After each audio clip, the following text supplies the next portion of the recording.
Live from the ESPN 1280 studios in San Luis Obispo, it's time. It is Living the Run. We're not just chewing the fat, we're getting rid of it. We are your home for everything health and fitness. Living the Run is being brought to you by Puma Aquatics, Standard Process Nutrition, Peak Performance Massage, and to the chiropractic team at Slow Wellness Center. Here are your hosts for Living the Run, Rex Stevens and Paul Tarek. Always great to be back on this Wednesday. Great to live the run with all of you. I'm host Rex Stevens. Alongside pinch hitter, he's back. And now proud father of Drew Ann Melhuse. Adam, thanks for joining us. Thanks for having me, Rex. I'm getting more pinch hit at bats here than in my career, so thanks for having me. You're hitting them out of the park each time you come, and I think Paul is just a walking injury. I don't know what's going on. The guy comes back and forth. He probably should just go straight to the DL, take his 15 days, take his 30 days, whatever he needs, and come back strong. Yeah, no, I appreciate you having me on, and I enjoy it, and I'm looking forward to this show and actually what we have coming up, and I'm ready to put my student hat on and learn a lot. So, yeah, me too. Tonight we got a guy coming out of Dallas, Texas. He speaks all over the world. In fact, I think he's headed to Europe starting tomorrow. Again, a functional neurology guy. He's going to talk to us a little bit about gait analysis, about running styles, technique. Talk a little bit about injuries, common injuries. Talk about something that you know a little bit about. I know you were doing some gymnazo.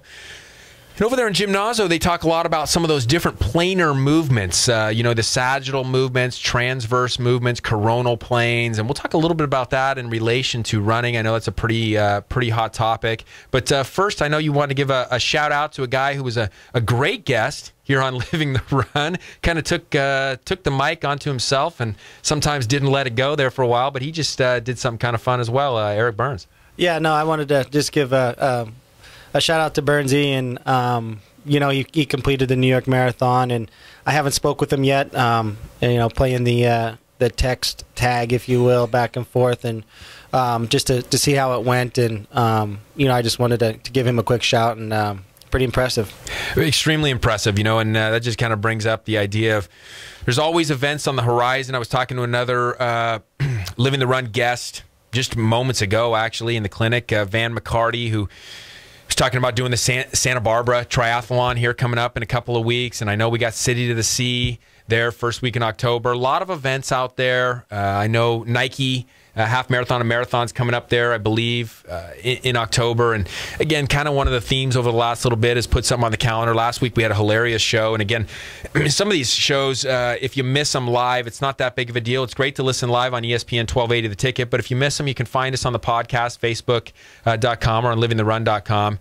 Jean Steele was on, and I thought she made a great point last week, Adam, is that she talked about putting herself on the calendar. So not even just an event, but just putting herself on the calendar to get some of that spiritual, mental time to kind of let things wind down, clear, refresh, and be able to come back strong. No, you got to, and I did tune in and saw that. I didn't catch the show live. I was watching or listening rather to the first part of it, and then I think my little guy got into something he wasn't supposed to be getting into and spilled, and Grandma went to help, and wine glass broke on the floor, and we had to swoop him up, and there went my show. So I had to go back in and check it out and watch, and it certainly looked like you guys were having a blast and a lot of good information, that's for sure. Hey, your son Eli, he was living the run big time today in our clinic. He was back and forth, up and down the hallway. He was cranking. The speed is starting to come. Speaking of gait analysis, I wonder if we can get Dr. Hall to analyze his gait.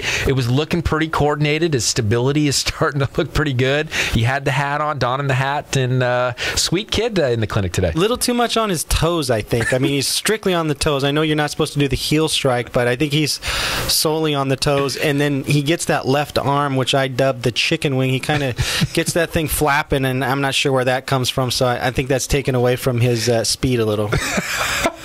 Well, maybe there'll be a few tips that we learned tonight from Dr. Mike Hall, who'll be coming on from Dallas, Texas, talking a little functional neurology. Maybe a few tips you'll bring back home tonight so that tomorrow you can start to work on some of that technique with your son. I will. I'll dangle the cookie out there and say, run to the cookie and analyze it and learn what I learned tonight and see if I can't straighten him out.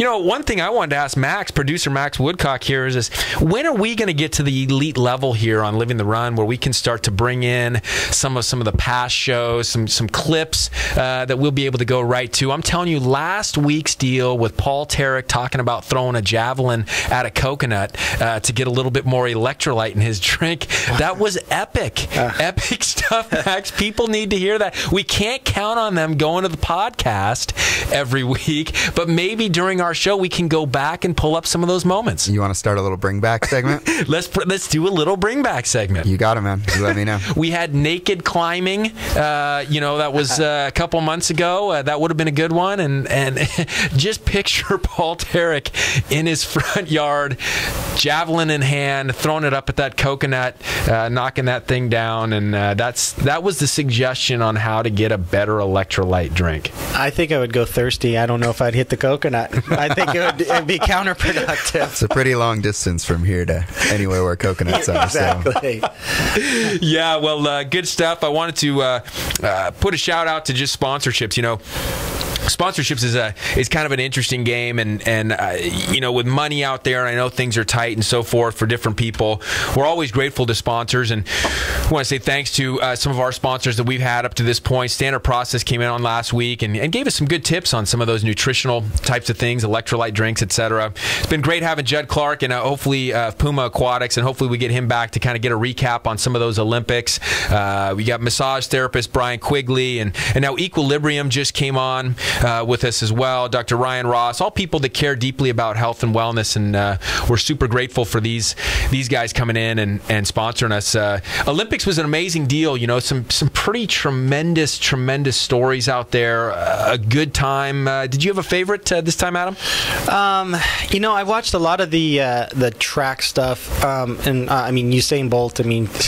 The guy's phenomenal. How fast he is. It just doesn't. When they did the camera angle, like kind of down on the track, like you were running alongside of him, type of thing, and to watch them. So immediately when we spoke today, and you said we're going to talk about gait, and I immediately flashed to that and some of the way those guys run. And I remember Michael Johnson, USA, had a kind of a weird type of run, but certainly was fast. So it looks like there's not a one way to skin a cat, and I'll relate it to what I know best in baseball. It's like not everyone has the same swing, but they always get into the same hitting position no matter how they start. There's a few basics on the swing, but how you start and how you finish is kind of your own, probably based on your own flexibility, range of motion, and just basically how you learn. I know the one guy from Arizona Diamondbacks, a pitcher,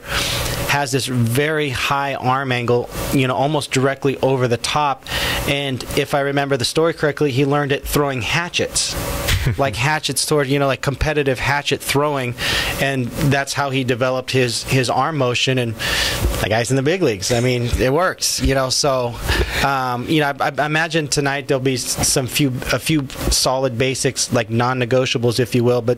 And then other than that, I don't know. I'm like I said earlier, I'm anxious to learn about this. Yeah, no question about it. You start to look at guys like Dean Karnazes, that's kind of seemed like an anomaly, who's on here Living the Run a couple weeks ago, where you say, now how could a guy go for 100 miles at a time and not have joints start to wear out? And he's even suggested before, and I know they've analyzed it very closely, that there's certain things to his mechanics that allow him to be extra efficient. Like you said, those just kind of unarguable types of things. What's amazing about some of those runners, though, is, you think Usain Bolt at 6'5", it just doesn't fit the build of any of the other guys. You look at all the other guys, and they're kind of short and stocky, built like, pocket Hercules, if you will. And then there's Usain, long and leaner in comparison, and just absolutely phenomenal speed. Is maybe that why he's the best that there is? Because I don't know why that they're so short. I don't.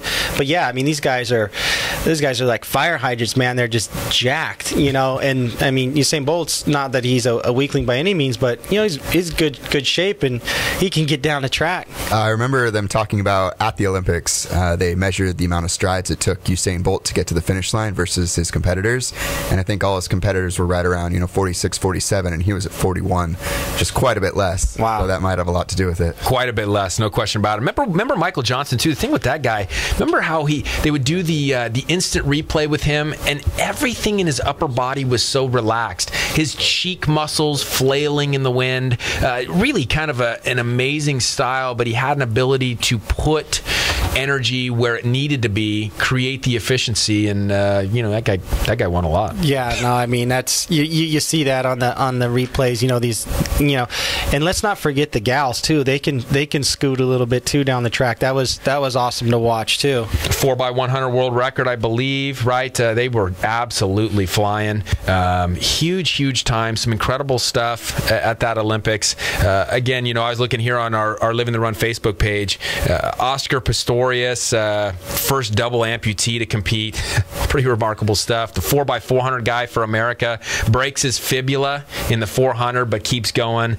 Some really amazing team aspects of stuff that was going on. But it looks like Dr. Mike Hall is going to be here with us in just moments, so we're going to get him on. We're going to get his take again on some of these different running styles, performance versus longevity, a whole bunch of great stuff. You're not going to want to miss this guy. Like I said, he's on his way to Europe, speaks all over the world.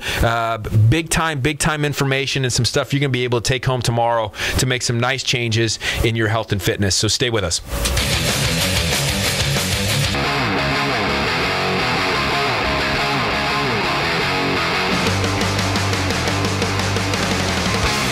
We're back with Living the Run.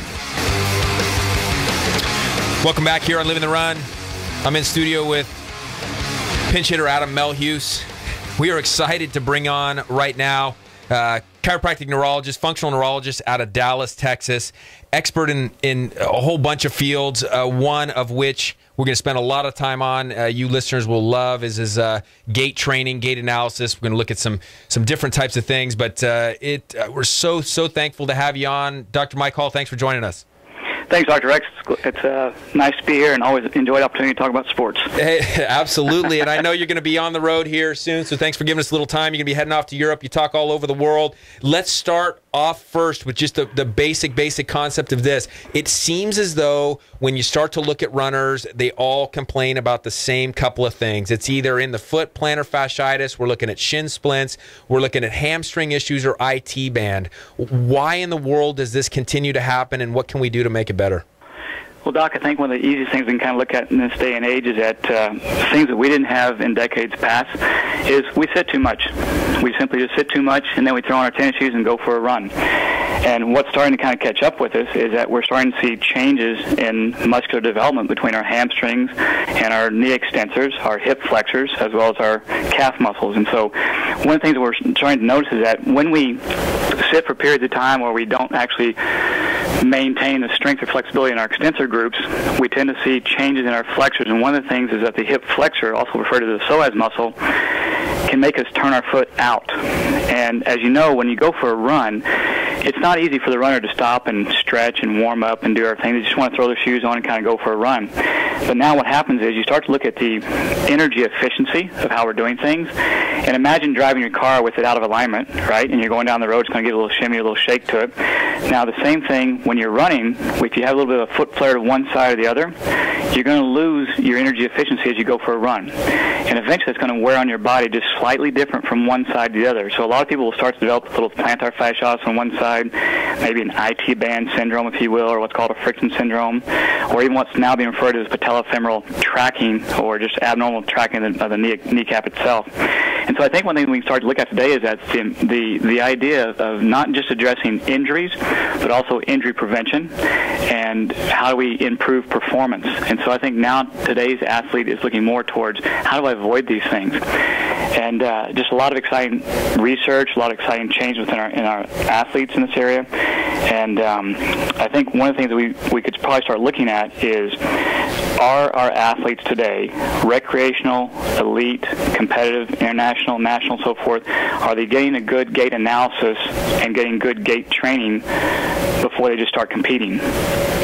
What's the what would be the recommendation on that? You know, you got somebody who was an elite athlete versus somebody who, you know, we've got a lady, Samantha Pruitt, who comes on the show. She says couch potato to ultra marathoner. Somebody who was kind of a sitter for a long time and then now starts to run.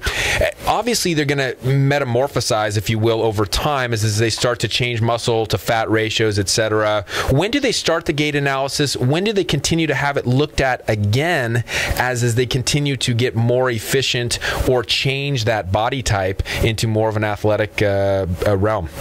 Well, I think, Doc, if you True and Everett did a great job in their text on human movement put out by Elsevier. I think they said it best when they said you really should have an evaluation at least every 4 to 6 weeks. And what happens is during training, let's say that you take the female athlete, and let's say that when she's not training, maybe she's reading a book, maybe she's studying in class, or maybe she's at work, and maybe she tends to sit with her weight slightly more towards one hip or one glute more than the other. Or she tends to, a lot of girls will sit, for example, they'll sit on one leg, you know what I mean? And so now when they do that, they start to change muscle tone while they're at rest. Now muscle tone starts to change, so you basically have increased tightness on one side versus the other. Now you go into training. Now you go for a run. Let's say you go for a 5-mile run. Okay, no one really notices. There's a slow, gradual fatigue in that one hamstring, and then you start to develop these chronic aches and pains or these chronic injuries. And so now what needs to happen is that we're looking at people getting an evaluation actually before they start a training program, then going through the increments of a training program, and then being reassessed for the next level of training. So if you take someone who's been an athlete before, for the most part, they know how to train, right? But no one's probably really ever looked at them to see how efficient they are in their progressions. Does that make sense? It does. Absolutely. So, I think that's where people are missing the boat is that they have absolutely no clue as to what they're... And this is one thing I think about is what they're doing from the beginning of their workout to the end of the workout. So what happens when fatigue sets in versus when you're fresh? Absolutely. So now once fatigue sets in, what you're looking at is now muscles tend to cramp. They tend to go into a guarding response. And so now what happens, it kind of locks down the joint. So whereas you might tend to get spring out of your plantar arch in your calf, now it starts to get a little bit more stiff on you. And now you tend to shift the workload back towards the hamstring. So now you're trying to piston with the upper leg, if you will, and the hip flexors. And now the hamstrings are trying to do more work. And now you end up with a chronic hamstring injury. And then what happens is people end up getting treatment for just the injured tissue, but they don't get the correction in their training technique. So what happens is the injury now becomes a lingering injury and never really gets a chance to resolve. Talk about the difference in then the treatment aspect there. I mean, it sounds to me like you're suggesting that due to some of these asymmetries, if you will, in muscle tone, etc., that we would have to then asymmetrically probably treat this, right? I mean, absolutely. We have to. Yeah, one of the problems I think people have maybe is they go to yoga class, they go to Pilates class, whatever, and everything is done symmetrically or bilaterally, but they still come out and they hurt a little bit. And so this kind of concept of training something asymmetrically doesn't seem to be really out there. And Doc, you hit the nail right on the head, and this is where performance training comes in, performance analysis, functional movement analysis has got to be the key to today's athlete, recreational or competitive, because here's what happens is, now let's say that you have this, let's say, I'm right-handed, for example, and are you right-handed or left-handed? Right-handed. So right-handed, so we're both right-handed, so we tend to do things a little bit more with our right hand than we do our left, right? Yep. And so now what happens is, we're going to have a little bit of change in muscle morphology, if you will, between the right and left sides. Now, if we go to the gym and do bench press, and we got one arm slightly stronger than the other, then we end up on the weak side recruiting another muscle to help out, therefore making us prone for an injury just waiting to happen. Now take the runner who's going for a run. Now let's say they're going for a 10, 15-mile run, right? They're in endurance training. Well, now think about what happens if you've got a slight foot flare due to a tight hip flexor. And now you've got this inefficient run, this training technique that's going to start to wear down the foot. It's going to start to see a drop in the arch, maybe plantar fasciitis, a little calcium deposition around the Achilles tendon, so now it gets a little tender as well, a little tightness in the calf itself, maybe a hamstring, chronic hamstring strain, but they start getting that pelvic asymmetry. And what I'd like to bring up in this particular discussion now is the terminology sagittal versus coronal. And what I want you to think about, and I think this is good for the listeners as well, is that let's say you get on a treadmill and and you run on the treadmill. So for the most part, the treadmill's going, and you're basically running in one direction, basically just straight ahead the whole time, right? Got it. So now any of the muscles from side to side aren't getting exercised. So now your stabilizers, such as your shoulder muscles, your deltoid, if you will, your glute medius, your hip stabilizers, if you will, aren't really getting trained. So now what happens is you get trained in one plane of motion. And so now when you go off the treadmill and you go out into the field, if you will, or go out into the game, or go out into the race, now you're prone for injury as soon as you go from side to side. So people who only run, people who only cycle, people who only get on the cross trainer, if you will, or only on the road bike, get in one certain position, and so now that side position puts them in harm's way. So what we're looking at is that if I raise my arm to the side, that uses a muscle called the deltoid. If I raise my leg to the side, that uses a muscle called glute medius. Well, glute medius stabilizes the hip. So if I'm just running all the time, but I've got a slight asymmetry of one side versus the other, so I've got a dominant leg, so maybe it's a soccer player who's got their striker leg, or you look at the martial artist who's got their primary strike leg, then what happens is they develop a slight asymmetry between the two sides, and now they're prone for injury because they're guarding around that hip capsule or the joint itself. And this is one of the things we've got to start looking at. So if we take that person who's got a pelvic asymmetry, their hips are uneven, or their legs are slightly uneven, or they got one leg that kind of flares out to one side versus the other, if we treat that person by saying, okay, now go and do 5 repeat half miles, well, we're not addressing that asymmetry, and so now the training technique is only going to further the degeneration and breakdown of the athlete altogether, including the joint, the muscle, the tendon, the ligaments, and it's going to work its own way up even the spine. And so, go ahead, sir. Well, we're talking to Dr. Hall here on Living the Run, ESPN 1280, The Ticket. It sounds to me like what you're saying, and this is where it gets really tough, is that if you're not moving enough, you're too sedentary, you're going to break down. But some of these exercise patterns that people are getting are actually maybe increasing the rate of breakdown at the same time. Absolutely. And what's being missed is that in a lot of the sporting events, for example, if you go to play football, then basically you're trained to play football by catching the ball, by blocking patterns and so forth, and no one's really stopping to look at the athlete together to see are they in symmetry, are they symmetrical in order to perform at their very best in this given sport. And so a classic example for you, if you just take, for example, let's say the weak right hip.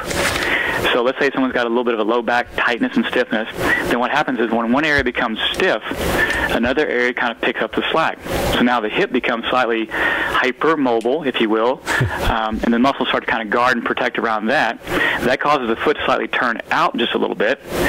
Now that causes the kneecap to displace ever so slightly.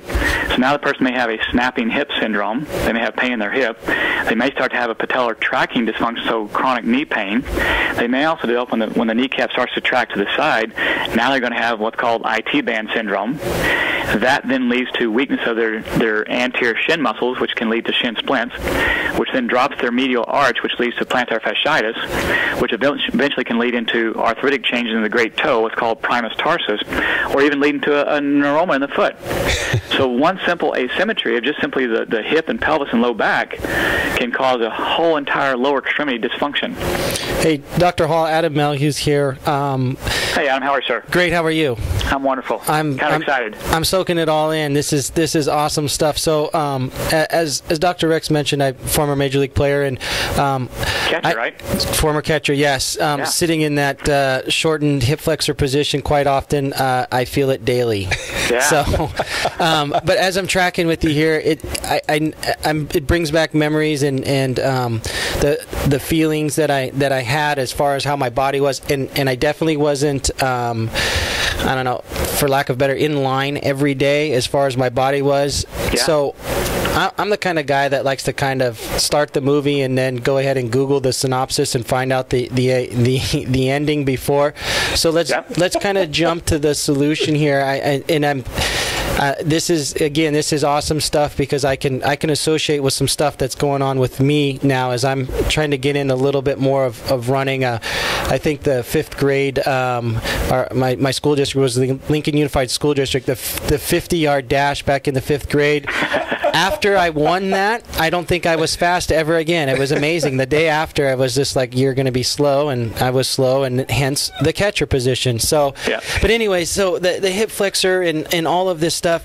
So how do you, because we're not going to stay in line every day. If I just can relate to myself, I know there's a little tweak, hence I go and see, Dr. Rex to get me back in line, and snap, crackle, pop, and I feel better. And so how do you stay and stay symmetric and stay in line? I know it's not going to happen throughout, the day. You said 4 to 6 weeks to get checked, and believe it or not, I never was checked with my gait. I figured I wasn't a fast guy, and that's just, it is what it is. I wish I could go back and do it over again, having heard the stuff. So how do you stay in line, if you will, and how do you, are these Vibram shoes, that you see now all over the place, are these things good? Are they bad? Where do I go? All right. Well, I like what you're saying here, because the synopsis is always the best, right? Yeah. So here's the idea, is that if we sit facing straight ahead, then our problems are going to be to the side, right? In other words, the quarterback has his blind side, the point guard has his blind side, and even as a catcher, you probably found yourself throwing with one hand dominantly over the other, right? Correct. So we got the catching hand and the throwing hand and so forth. So what happens is you found yourself kind of shifting your weight. So the idea that comes out of this is really cross-training, right? In other words, so if you're going to play catcher position, then you want to have a good doctor in your corner, chiropractor, Dr. Rex, so to speak, who understands the body and says, okay, if I'm going to play this position, then here's the exercises and muscles that have to be facilitated by my off-season or my cross-training regimen that hopefully is directed by my doctor. So in other words, if you have tight hip flexors, then we've got to make sure we strengthen your hip extensors. Got it. And so that's what's got to come in your training, so that your performance is as long as it can be, because obviously most athletic careers that are professional are fairly short-lived, right? Right. And then the idea is that we don't tend to have a good deep training program, so basically kind of on your own. And if you have that tight hip flexor issue, then you'll probably find as time goes on, your low back is stiff. Now you really can't hardly stand up like you used to. Correct. And so now what's got to happen is, first of all, a chiropractor is one of the key things you want to have in your back pocket, because the idea is look at the spine first, because the spine always comes first, and then the limbs. And so in other words, if your spine is dysfunctional, then the limbs now have a kink in them. Does that make sense? Yep. So when you loosen up the low back, when the low back is checked for asymmetry, then go to the limbs. And so, for example, with a tight hip flexor, you got to look at the lower 4th and 5th lumbar, because a lot of times that's where you're going to have your disc herniations or your degenerative changes. So you got to get the low back adjusted, make sure it's moving properly, and then exercise the antagonist compartment or the hip extensors. If you got tight hamstrings, we got to work the knee extensors or the quadriceps. And so this is the key to it. But what has to happen is that, and Dr. Rex said it, perfectly a little bit ago, is that the idea is that we've got to identify, is there an asymmetry first? Because if you exercise with a joint that's slightly asymmetrical, then you're going to only break that joint down even faster. And you're going to get what's called dystrophic calcification, and calcium is what makes us have chronic pain. And so now you've got degenerative pain in the low back, degenerative pain in the hips and so forth. So the idea is got to resolve the asymmetry or remove the joint dysfunction, and then strengthen the weak muscles and lengthen the tight muscles. And so the idea is find someone who's going to evaluate you for performance. So there's kind of 3 stages here. There's the young athlete who aspires to be professional. There's the professional or elite athlete, and then there's the retired athlete. So we take those 3 categories, right?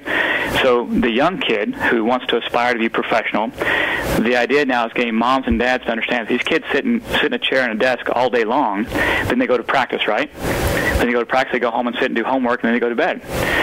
So if they're not being evaluated on a fairly regular basis, then they develop abnormal patterns very early on that never get resolved.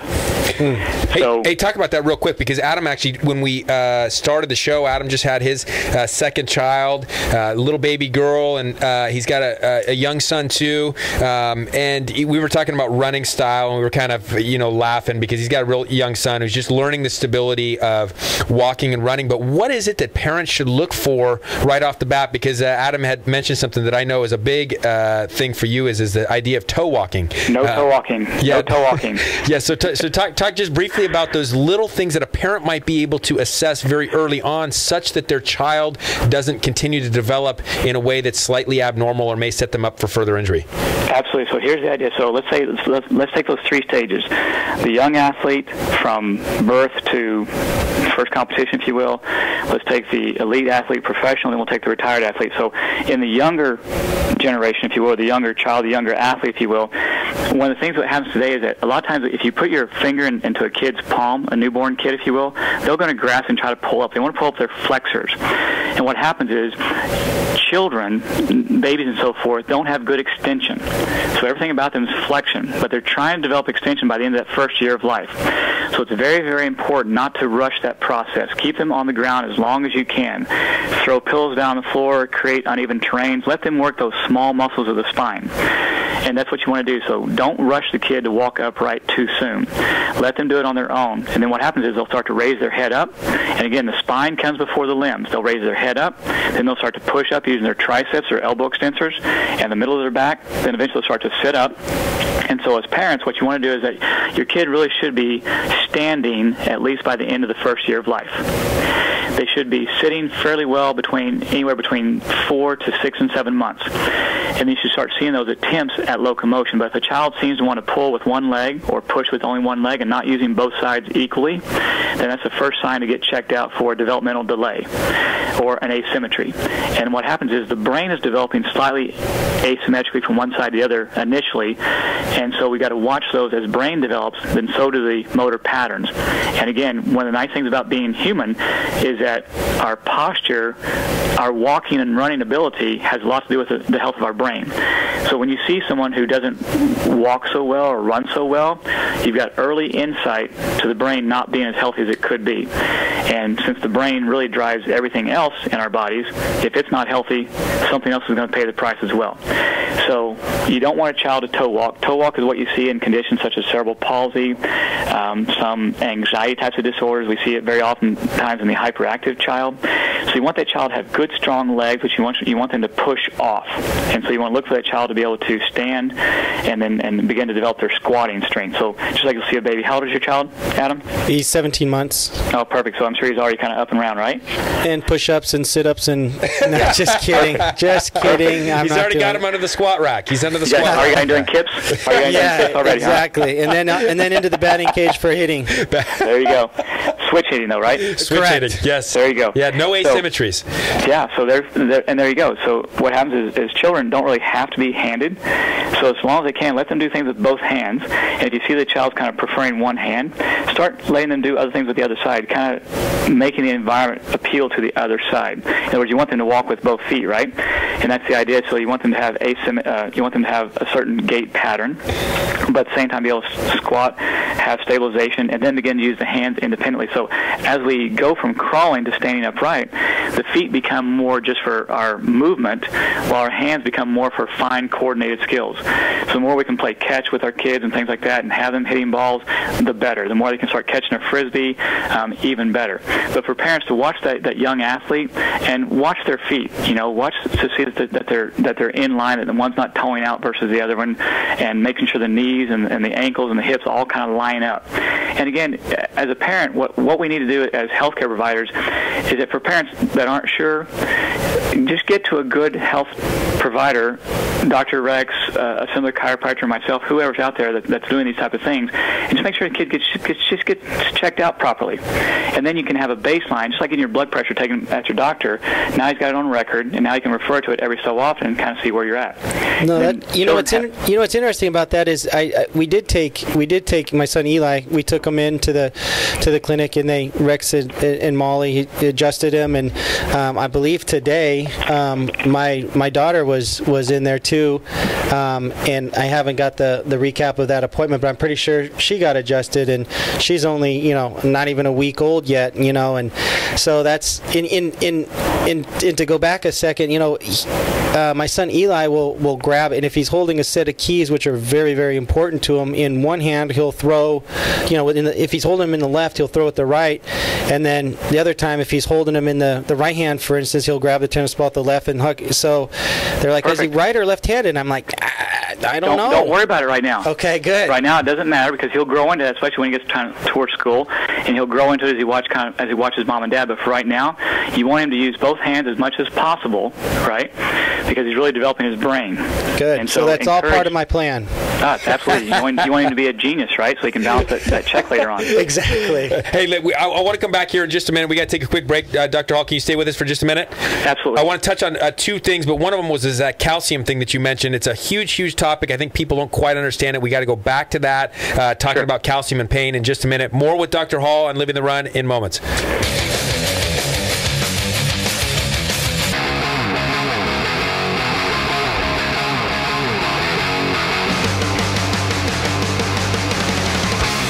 We're back with Living the Run. Fascinating stuff with Dr. Mike Hall. I'm telling you, Max, I said it last week, we need 2 hours on this show, not one. There's too much stuff going on. Dr. Hall, a couple things here. You know, we're talking about some different evaluation techniques, some different things, common injuries and so forth. I wanted you to, let's just first touch on a couple things people can do. You know, one of the things out there is people seem confused with regards to should they be wearing orthotics? Should they be going to some of these midfoot striking shoes? Should they go all the way to a Vibram? Should they be using foam rollers, the stick? How do they help avoid some of these gait mechanical problems that are causing some of these repetitive stress or chronic injuries in the lower extremity? Well, Doc, one of the first things has to be is really every person who's exercising for health and longevity needs to be seen by a sports chiropractor or someone like us that can do an evaluation and identify where the asymmetries are. People by themselves don't really tend to pick up on the asymmetries. For example, if the person simply stands and looks into a mirror, if one foot turns out, there's an asymmetry. That needs to be resolved. Another issue is reach one hand behind your back, reach the other over behind your head, and see if you can touch your fingers together. Most people can touch on one side but have difficulty touching on the other side. That's an asymmetry. It's going to cause shoulder, upper back, and neck dysfunction. So a couple little things you can do is simply as an individual, look at your posture and see if you notice certain things. If your pants kind of rub the ground on one side but not on the other, there may be some pelvic unleveling. That's a classic one. Classic. You see it all the time, right? And then, what about balance? Talk about balance for a second. Balance side to side. Absolutely. If you kind of stand together, if you stand there again in front of a mirror, put one foot in front of the other, cross one hand, cross your arms in front of you on your chest, and close your eyes. If you can maintain your balance without much of a sway for at least 15 seconds to 20 seconds, you're probably doing okay. If after a few seconds you start to kind of sway and have trouble holding that position, it's time to get checked out. So balance is a big issue. Then go into what's called movement analysis. So do a lunge. A lot of people don't like doing a lunge because it stresses their knees. That's an indication of muscle weakness. But a single leg lunge done by someone who's an authority in the field can evaluate if this is an asymmetry that needs to be dealt with, because sometimes one knee will kind of wobble in. Like sometimes you watch someone doing squats, right? They got their knees kind of wrapped. They're doing squats and they start to kind of bend down. All of a sudden one knee kind of buckles in. That's the asymmetry. And so then once you've identified an asymmetry, there's got to be a training program to resolve it, resolve the asymmetry first, and then go to doing a bilateral type of exercise. And this goes back into, for example, what Adam's talking about being a catcher, is if he's on his hip flexors, being in a catcher position, his low back's going to be very stiff. Why? Because that hip flexor originates from his low back and attaches to his femur. So if his hip flexors are tight, that means his low back also is tight, which means it doesn't move from side to side. That's got to be picked up on by the healthcare provider. So therefore, his treatments have to involve the side-to-side movement. So therefore, if we stand upright and put our hand on our side of our thigh, we should bend down. Our hand should go past our knee. And so it's one thing people can do very simply. So if you stand up, put your hand on your side of your leg, and simply bend over the side, your hand should slide all the way down past your knee. If it doesn't, time to get checked out. Or if on one side it goes further than the other, then there's an asymmetry, and probably coming from the low back, it needs to be checked out. The joint has to move before you can train the muscle. What you don't want to do is you don't want to exercise with a joint that doesn't move properly. That's a recipe for disaster. So a couple things that people can do on their own very easily, and kind of see if there's an asymmetry that there is, get checked out, get a deeper evaluation.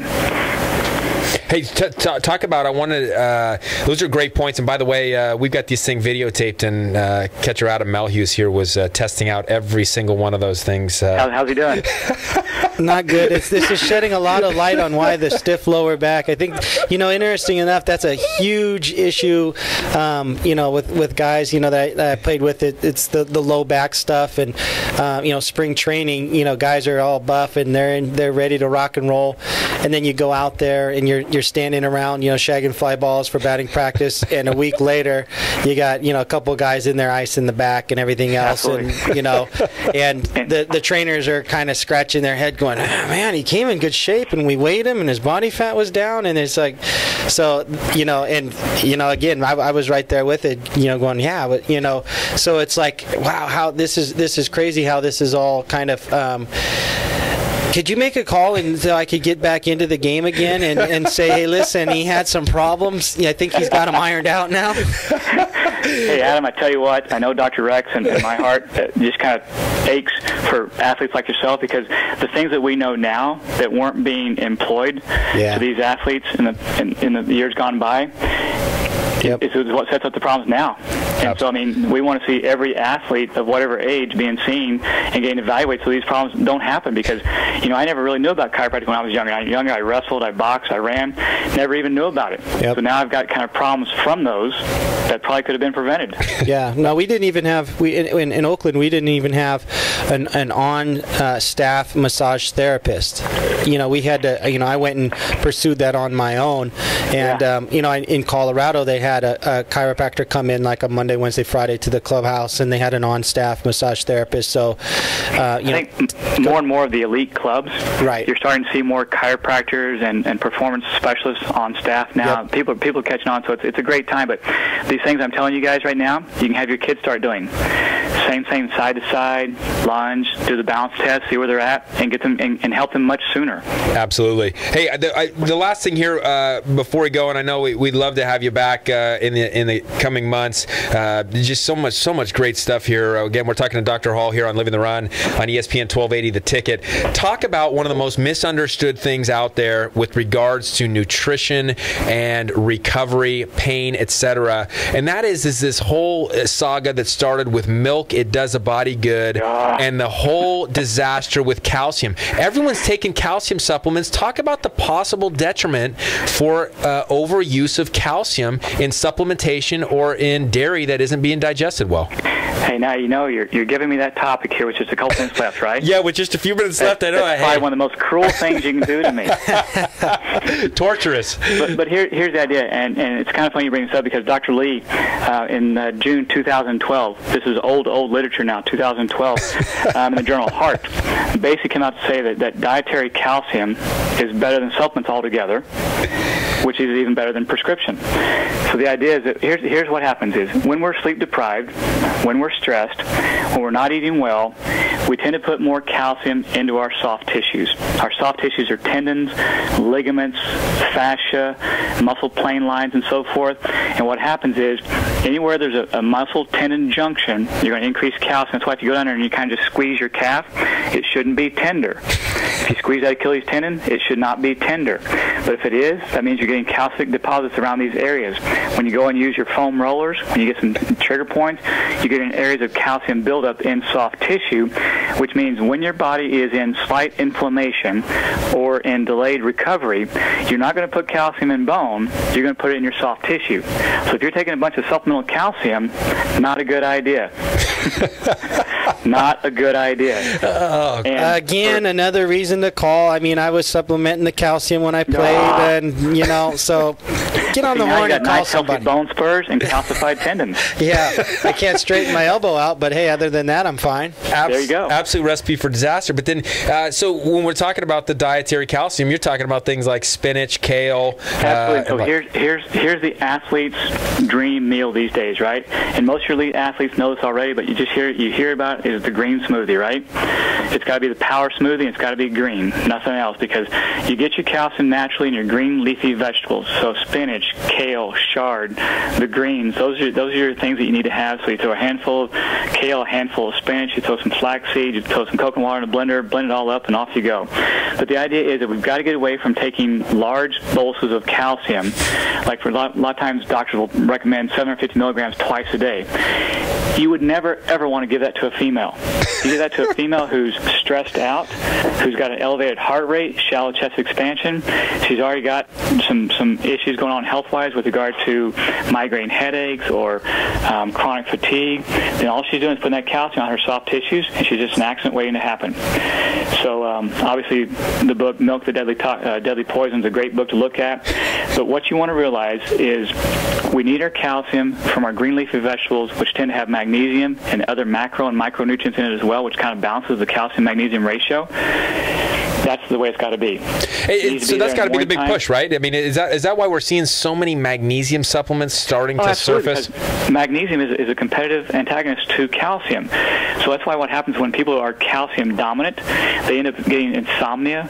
They need to have magnesium and some kind of supplement at night to even sleep better, mild calm PM types of things, along with passiflora and valerian root, because magnesium helps to offset the detrimental effects of calcium. And so whenever you can take magnesium and it helps, then you are in calcium overload. This is why patients, one of the biggest messes of all time is when patients are osteoporotic and they're prescribed calcium. What people don't realize is that your nervous system will pull calcium out of bone to maintain synaptic communication. In other words, the brain needs that calcium to communicate with itself.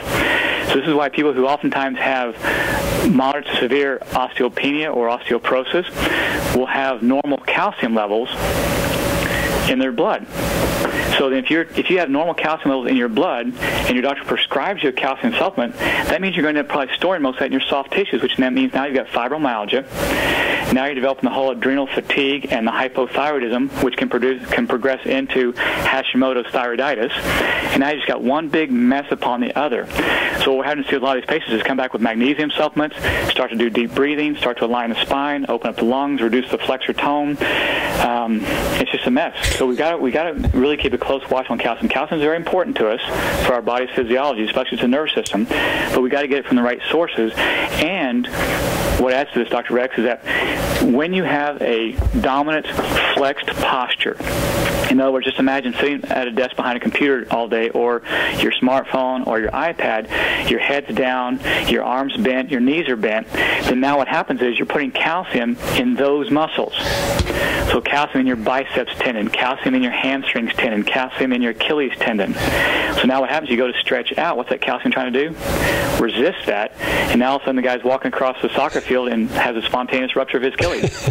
Hey, crazy stuff, Dr. Hall. I hate to cut you off. It is so good. We're going to get you back on. Safe travels to Europe. But we got to come back and we got to talk more about this stuff. Thanks so much. All right, Doc. Keep in touch. All right. Hey, great stuff from Dr. Hall. Thank you, Adam Melhuse, for coming in. It was an awesome show. Quick tip or takeaway? Where do I begin? I'm staying away from calcium. That's really supplementation. My spinach, green leaf smoothies. I'm on the right track. Absolutely. Look for asymmetries. Re-listen to that. Listen to those couple things he talked about. Upper body stretches, balance type things, lower body to find if you've got one. Try to correct it. Next week, Dave Van Malrick's going to come in studio. 20-mile swim. Live healthy, live bold. Next week, come live the run.